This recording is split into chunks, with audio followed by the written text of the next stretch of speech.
জন্য দুইটা জিনিস মানুষের সম্পত্তিকে বৃদ্ধি করে, যদিও এই দুইটা জিনিসকে মানুষ অপছন্দ করে। এক নাম্বার হলো মানুষ যাকাত দিতে অপছন্দ করে। আল্লাহ রাসূল বলেন কিয়ামতের আগে মানুষ এমন অবস্থা হবে যাকাতকে মানুষ জরিমানা মনে করবে। অথচ যে ব্যক্তি যাকাত দিবে আল্লাহ রাসূল বলেন তার সম্পত্তি দিন দিন বাড়তে থাকবে। আর দুই নাম্বার হলো মানুষ হজ করতে অপছন্দ করে। হজে যাইবো, আমার 5 লাখ টাকা আছে, টাকাগুলো নষ্ট হয়ে যাবে, এই হজ করতে মানুষ অপছন্দ করে। অথচ রাসূল বলেন কোন ব্যক্তি যদি আমার জন্য আল্লাহর জন্য হজ করে তাহলে ওই ব্যক্তি থেকে দুইটা জিনিস একেবারেই মুছে ফেলা হয়। এক নাম্বার হলো তার দারিদ্রতা মুছে ফেলা হয়, কখনো হজ করার পরে আর সে অভাবগ্রস্ত হবে না। আল্লাহ তাআলা তাকে যে কোনো মর্মেই হোক তার অভাব দূর করে দিবেন। দুই নাম্বার হলো তার যতগুলো গুনাহ আছে সমস্ত গুনাহগুলোকে আল্লাহ তাআলা পরিপূর্ণভাবে হজের মাধ্যমে মুছে দিবে। তাহলে অভাবও দূর হয়, হজের মাধ্যমে গুনাহও দূর হয়ে যায়। যাকাতের মাধ্যমে আপনার মালের বৃদ্ধি পায়, মাল বৃদ্ধি পায়।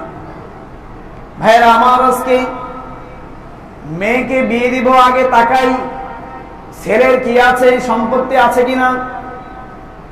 বলে ছেলের অনেক সম্পত্তি আছে, তারপরে ফলো করি ছেলে নামাজ পড়ে কিনা। নামাজও পড়ে, মাঝে মাঝে 2-4 ওয়াক্ত ছুটে যায়। বড় ব্যবসা আছে, নামাজ পড়ে, রোজা রাখে, দাড়ি হালকা আছে অথবা দাড়ি রাখছে, কিন্তু এই ছেলে যে যাকাত প্রদান করে নাই একবার লক্ষ্য করি না। শুধু নামাজ দেখেছি, ছেলের যাকাত দেখি নাই। ছেলের যখন যাকাত প্রদান করা না হয় মনে রাখতে হবে এই ছেলের বড় সম্পত্তির কোনো গ্যারান্টি নাই। বুঝেন নাই? ছেলের সম্পত্তি আছে, মেয়ে বিয়ে দিয়ে দিলাম, কিন্তু বুঝতে হবে ছেলে যেহেতু যাকাত দেয় না, তাহলে এই ছেলের এই সম্পত্তির গ্যারান্টি নাই, যে কোনো সময় আল্লাহ নিয়ে নিতে পারে।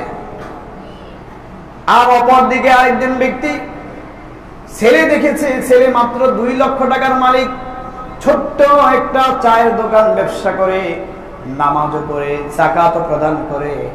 বুঝতে হবে এই 2 লাখ টাকার মালিক ছেলেটা একদিন 2 কোটি টাকার মালিক হবে, কারণ তার মাল দিন দিন বাড়তে থাকবে, কারণ সে যাকাত দেয়। তার যাকাতটা সে আদায় করে, তার মাল ধ্বংস হবে না। রাসূলের কথা অনুযায়ী মাল ধ্বংস হবে না। সুতরাং যখন মাল ধ্বংস না হবে, তার এই 2 লাখ টাকা একদিন 2 কোটি টাকায় পরিণত হবে। আর যে 2 কোটি টাকা দেখেছেন ওইটা 2 লাখ টাকা পরিণত হতে সময় লাগবে না।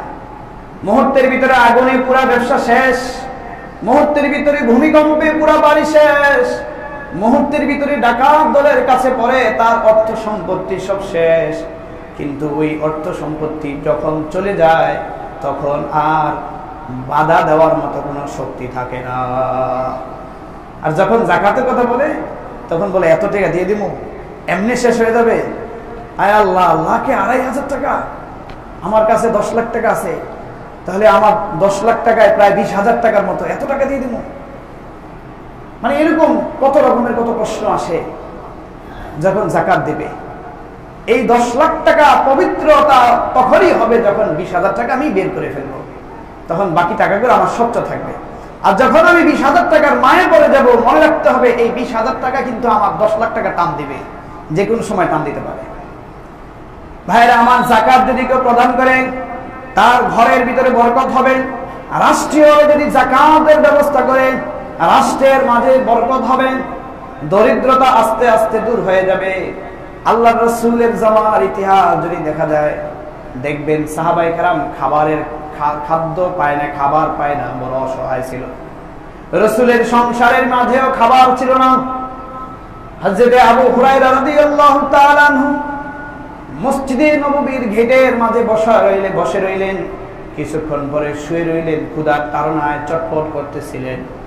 আবু বকর চলে গেল, প্রশ্ন করল, আবু হুরায়রা কি হয়েছে তোমার? আবু হুরায়রা বলে, বড় খিদে পেয়েছে, খিদের কারণে এমন চটপট করতেছি। আবু বকরের কাছে খাবার নাই যে তাকে খাবার দিবে। আবু বকর বের হয়ে চলে গেলেন। এত অভাব ছিল, ওমর আসলেন, ওমর কষ্ট করলেন, কিছু না বলে চলে গেলেন। এরপরে ওসমান, আলী রাদিয়াল্লাহু তাআলা আনহু আসলেন, তারাও চলে গেলেন। সর্বশেষ রাসূল আসলেন, ভাবলেন রাসূল হয়তো মায়া করে আমাকে কিছু খাবারের ব্যবস্থা করে দিবে।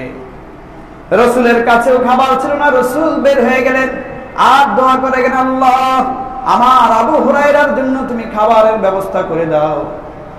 দীর্ঘ ইতিহাস, আল্লাহর রাসূলের কাছে দুধ আসলো, ওই দুধ দিয়ে 70 জন মানুষের মেহমানদারি করলেন। মানে এতটা অভাব ছিল প্রাথমিক জমানায়, ইসলামের প্রাথমিক জমানায়, যে খাবার না পেয়ে মসজিদের দরজার ভিতরে শুয়ে চটপট করতেছে, আহারে কেউ যদি কারো কাছে যদি খাবার থাকে আমাকে একটু দিত। কিন্তু যখন এই যাকাতের বিধান শুরু হলো, মানুষ যাকাত দেওয়া শুরু করলো।